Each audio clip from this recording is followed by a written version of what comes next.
ସମସ୍ତଙ୍କୁ ପ୍ରଣାମ। ଆପଣମାନେ କେମିତି ଅଛନ୍ତି? ମୁଁ ସାଇନ୍। ଆଜି ଜଗନ୍ନାଥଙ୍କର ବାହୁଡ଼ା। ଆପଣମାନେ ଜଗନ୍ନାଥଙ୍କ ମନ୍ଦିରକୁ ଯାଇ ବାହୁଡ଼ା ଖାଆନ୍ତୁ। ବାହୁଡ଼ା ଦେଖିବାକୁ ଯାଇଛନ୍ତି କି? ମୁଁ ହେଲେ ଯାଇଥାନ୍ତି। ମୋତେ ଇଚ୍ଛା ହେଲା ମୁଁ ଯିବା ପାଇଁ ବାହୁଡ଼ା ଦେଖିବାକୁ, ହେଲେ ମୁଁ ତ ଯାଇପାରିବି। ଆପଣ ଯିବେ। ଆଜି ମୁଁ ଗୋଟେ ଜଗନ୍ନାଥଙ୍କର ବାହୁଡ଼ା ଜଗନ୍ନାଥଙ୍କର ସ୍ତୁତି ବୋଲିବି।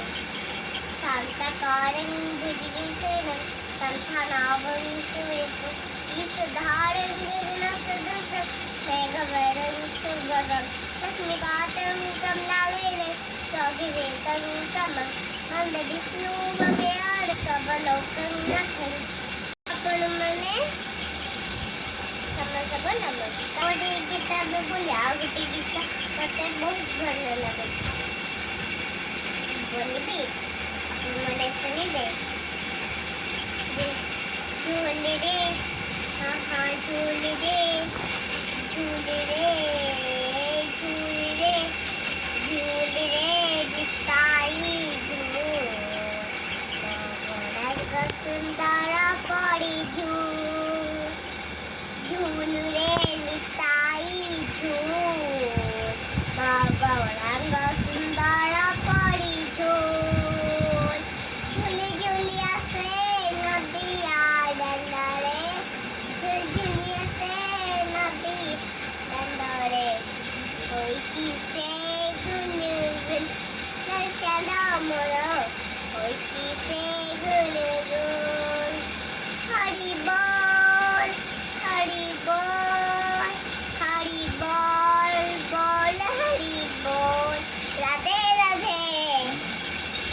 ଜଗନ୍ନାଥ ସ୍ୱାମୀ ନାୟକ ଗୌତମ ଭଗତ।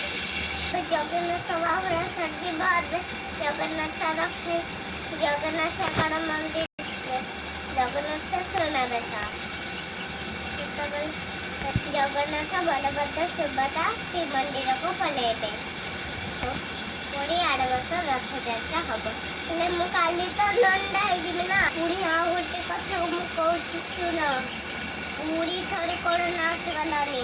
ବହୁତ ଦିନରେ କାଲି କରୋନା ଆସି ଯାଇଥିଲା, ପୁଣି ଆଜି ବି କରୋନା ଆସିଗଲାନି ବହୁତ ଦିନ ପରଠୁ। ଆଉ ବାହାରକୁ ଜମା ବି ବାହାରିବନି। ବାହାରକୁ ବାହାରିଲେ ସାନିଟାଇଜର ଆଉ ମାସ୍କ ପିନ୍ଧିକି ଆଣିକି ଯିବ।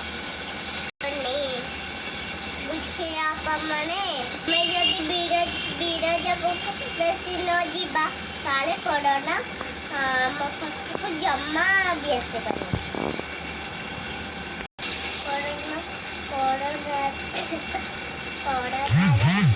କରୋନା ଆସିଲା ପରେ କେହି ଡରନ୍ତିନି। ବହୁତ ଦିନ ପରେ ମୁଁ ଭିଡ଼ିଓ କରିଛି ନା। ଆହୁରି ମୋର ବହୁତ କଥା ଅଛି, ଆଉ ସବୁ କଥା ପରେ କହିବେ। ବାହୁଡ଼ାରେ କହୁଛି ଜୟ ଜଗନ୍ନାଥ। ହଉ ଏବେ ମୁଁ ଯାଉଛି ଖେଳିବାକୁ। ସମସ୍ତଙ୍କୁ ବାଏ। ସମସ୍ତେ ଭଲରେ ରୁହନ୍ତୁ, ସୁସ୍ଥରେ ରୁହନ୍ତୁ। ସମସ୍ତଙ୍କୁ ଆଉଥରେ ମୋତେ ପ୍ରଣାମ। ସମସ୍ତେ ମୋତେ ଆଶୀର୍ବାଦ କରିବେ। ଆଉ ଗୋଟେ କଥାକୁ ଜମା ଭୁଲିବେନି। ଚ୍ୟାନେଲ ସବସ୍କ୍ରାଇବ କରନ୍ତୁ। ମୋ ଚ୍ୟାନେଲକୁ ଲାଇକ୍ ସେୟାର ସବସ୍କ୍ରାଇବ କରନ୍ତୁ। ବାय ବାय, ଟେକ୍ କେୟାର, ପ୍ରଣାମ।